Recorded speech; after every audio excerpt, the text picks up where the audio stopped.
อยู่หลังหัวหน้ากลุ่มอยู่ไหนสปิกเอามาเลย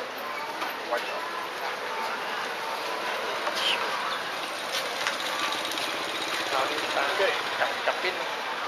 โดยสำหรับตอนนี้น้องพวกเขาทีมที่2ก่อน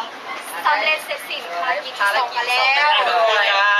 ถ่ายรูปกับแม่สองคนที่ดูเสื้อสีบัวโดยและตอนนี้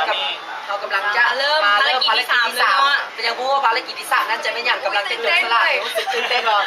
สู้บ่